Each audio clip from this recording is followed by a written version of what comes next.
ಭಾರತದ ರಾಜಕೀಯ ವ್ಯವಸ್ಥೆ ಧರ್ಮ ಮತ್ತು ರಾಜಕೀಯ ಎರಡೂ ಬೆರೆತು ಸ್ವಲ್ಪ ಹಾಳಾಗಿ ಹೋಗಿದೆ ಅಂತ ಅನ್ನಿಸ್ತಿಲ್ವ ಸರ್? ಹೀಗಾದಾಗ ಏನಾಗ್ಬೋದು ಮುಂದೆ ಅಂತ ನಮ್ಮ ರಾಜ್ಯಶಾಸ್ತ್ರದಲ್ಲಿ MA ಮಾಡ್ತಿರೋ ಸ್ಟೂಡೆಂಟಿನ ಪ್ರಶ್ನೆ. ನಾನು ಹೇಳಿದೆ, ಏನೂ ಆಗಲ್ಲಪ್ಪ. ಗೌತಮ ಬುದ್ಧ, ಮಹಾವೀರ ಅವರ ಕಾಲದಲ್ಲೆಲ್ಲ ಈ ಹೊಸ ಧರ್ಮಗಳ ಸ್ಥಾಪನೆಗೆ ಕಾರಣವಾದ ಅಂಶಗಳು ಅಂತ ನಾವು ಹೆಂಗೆ ಓದಿದ್ವೋ ಅದೇ ಥರ ಈಗ ಈ ಹಿಂದೂ ಧರ್ಮದಲ್ಲಿ ಅಥವಾ ಈ ಥರ ಯಾವುದೇ ಧರ್ಮದಲ್ಲಿ ಬೇಡವಾದ್ದು ಬೇಕಾಗಿದ್ದು ಎಲ್ಲ ಸೇರಿ ಉಸಿರು ಕಟ್ಟಿಸೋ ವಾತಾವರಣ ನಿರ್ಮಾಣ ಆಗ್ತಿರೋ ಈ ಕಾಲದಲ್ಲಿ ಯಾವುದಾದ್ರೂ ಒಂದು ಹೊಸ ಧರ್ಮದ ಉದಯ ಆಗೇ ಆಗುತ್ತೆ, ಎಲ್ಲರಿಗೂ ಬೇಕಾಗಿದ್ದು.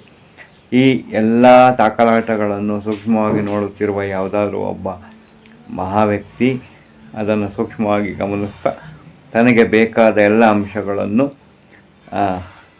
ಒಟ್ಟಿಗೆ ಸೇರಿಸಿ ಯಾವುದಾದ್ರೂ ಒಂದು ಒಳ್ಳೆ ಸರಳವಾದ ಧರ್ಮವನ್ನು ಜನಗಳಿಗೆ ಹೇಳ್ತಾನೆ.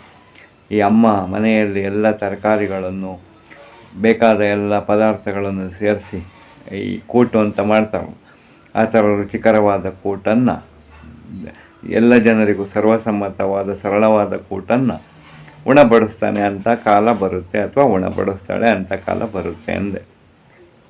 ಇರ್ಬೋದು ಸರ್, ದೂರದೃಷ್ಟಿ ನಿಮ್ಮದು ಮುಂದೆ ಹಾಗೆ ಆಗುವಂತೆ ಮಾಡ್ಬೋದೇನೋ ಅಂತ ಒಪ್ಕೊಂಡು ಹೋದ ಹುಡುಗ. ಏನನ್ನಿಸ್ತು ನಿಮಗೆ? ನಮಸ್ತೆ.